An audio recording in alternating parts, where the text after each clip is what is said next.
Hi friends, ఎలా ఉన్నారు? నేను మీ హేమంత్. ఈరోజు మనం మలయాళంలో రీసెంట్గా రిలీజ్ అయిన మలయాళీ ఫ్రమ్ ఇండియా మూవీని ఎక్స్ప్లెయిన్ చేసుకుందాం. ఇలాంటి వీడియోస్ మీకు మళ్ళీ కావాలి అనుకుంటే ఇప్పుడు వీడియోని లైక్ చేసి ఛానల్ని సబ్స్క్రైబ్ చేసుకోండి. అలాగే మీకు ఏదైనా మూవీ ఎక్స్ప్రెషన్ కావాలనుకుంటే కామెంట్స్లో మాకు చెప్పండి, ఎక్స్ప్లెయిన్ చేసేందుకు ట్రై చేస్తాం. సో ఇంకేమాత్రం ఆలస్యం చేయకుండా వీడియోలోకి వెళ్ళిపోదాం.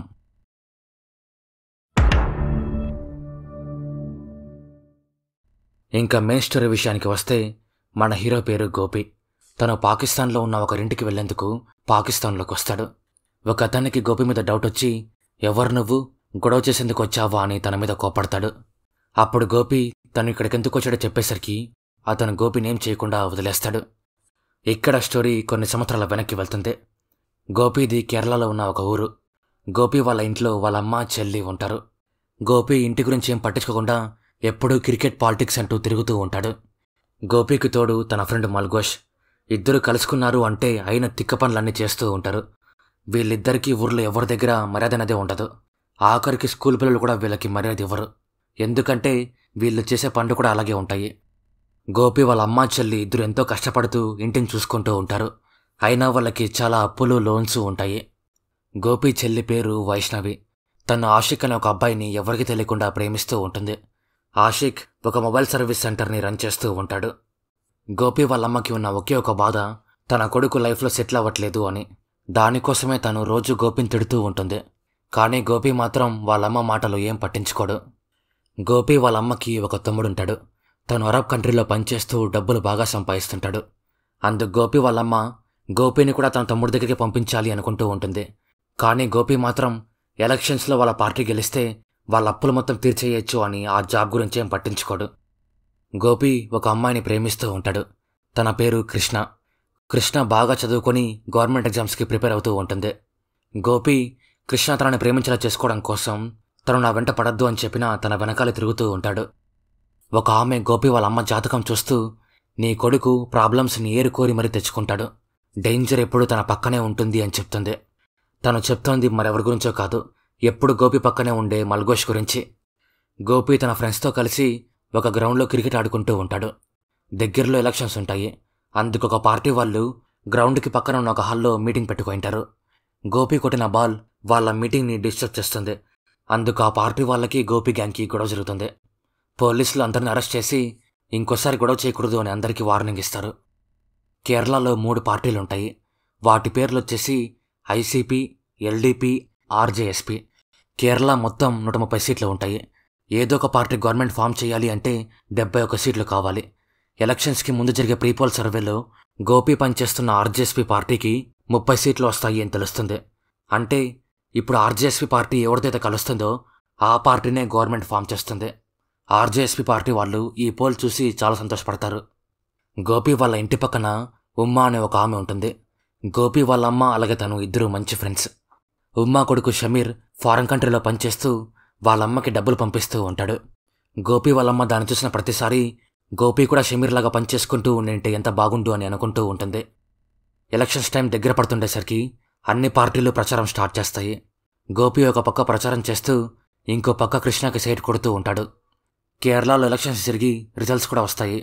కానీ ఆర్జేఎస్పీ పార్టీ కేవలం 8 సీట్లు మాత్రమే గెలుస్తుంది. దానికి ఆ పార్టీ వాళ్ళందరూ చాలా నిరాశపడతారు. కొన్ని రోజులు అలా గడిచిపోతాయి.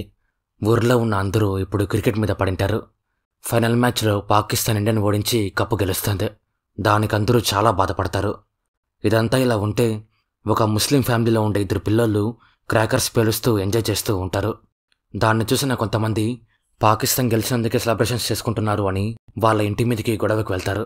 కానీ కొంచెం సేపటికి ఆ గొడవ ఆగిపోతుంది.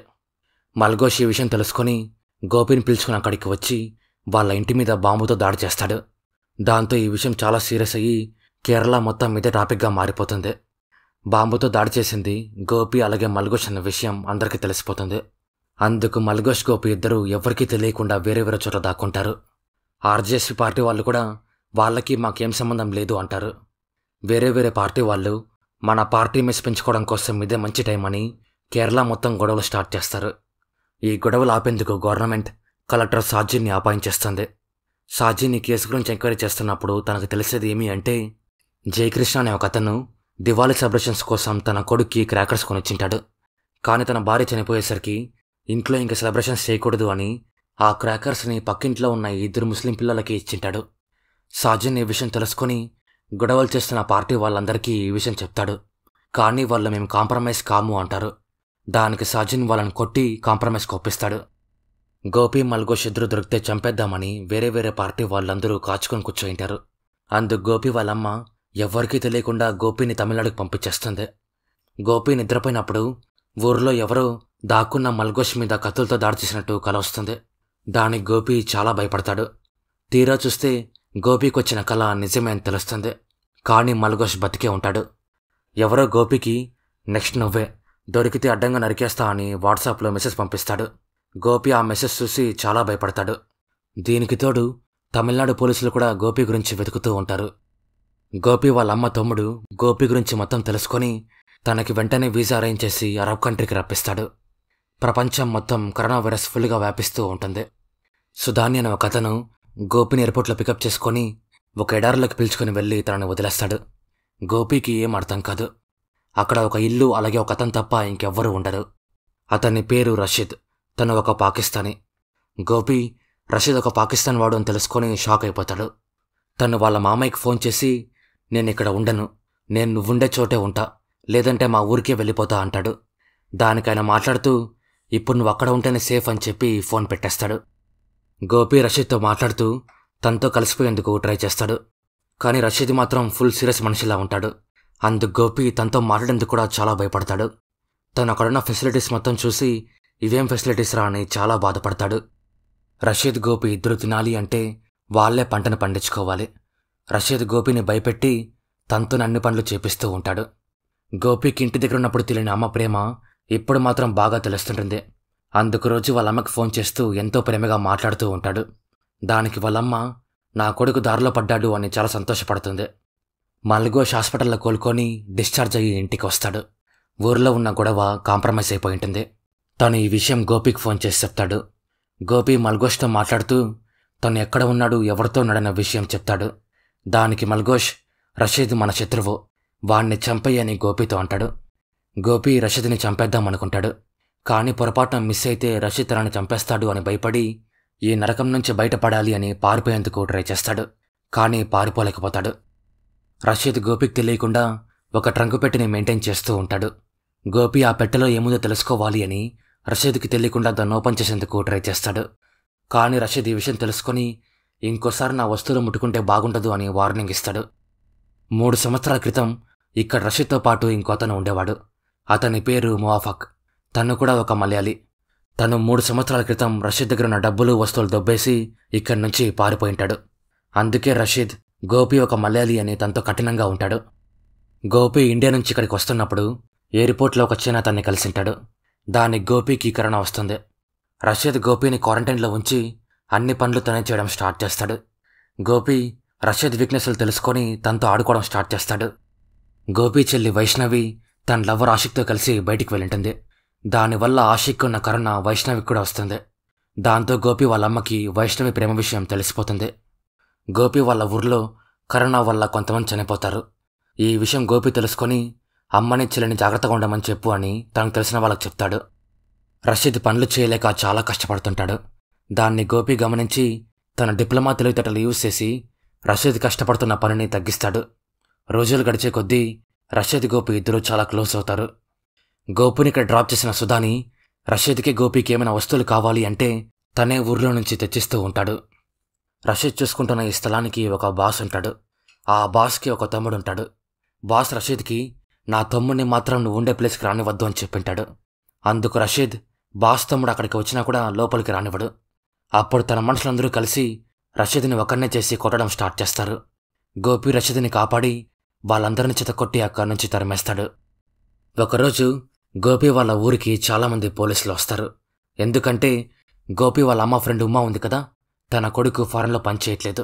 అక్కడికి వెళ్ళి టెర్రరిస్ట్ గ్రూప్లో జాయిన్ అయింటాడు. ఈ విషయం ఊర్లో అందరూ తెలుసుకొని షాక్ అయిపోతారు. గోపి వాళ్ళమ్మ ఈ విషయం తెలుసుకొని ఏం చేయాలో తెలియక గోపికి ఫోన్ చేసి చెప్తుంది. దానికి గోపి చాలా ఎమోషనల్ అయిపోయి నీలాంటి వాళ్ళు నాలాంటి వాళ్ళని టెర్రరిస్ట్గా మారిస్తే ఏమొస్తుంది అని రషీద్ మీద కోపడతాడు. దానికి రషీద్ మాట్లాడుతూ ఖురాన్లో ఉండే ఫస్ట్ పదమే చదువు, నేను దానికే కట్టుబడి అందరినీ ఎదిరించి నా కొడుకుతో పాటు కూతురిని కూడా స్కూల్కి పంపించాను. కానీ స్కూల్లో బాంబ్లాస్ట్ జరిగి నా కొడుకు అమీర్ చనిపోయాడు అంటూ తన ట్రంకు పెట్టెలో ఉన్న తన ఫ్యామిలీ ఫోటోని గోపికి చూపిస్తూ నా కూతురుని చదివించడం మాత్రమే నా లక్ష్యం, దానికోసమే నేను ఇక్కడి దాకా వచ్చి ఇంత కష్టపడుతున్నా అంటూ ఇలాంటి నన్ను నువ్వు టెర్రరిస్ట్ అని పిలుస్తున్నావు అంటాడు.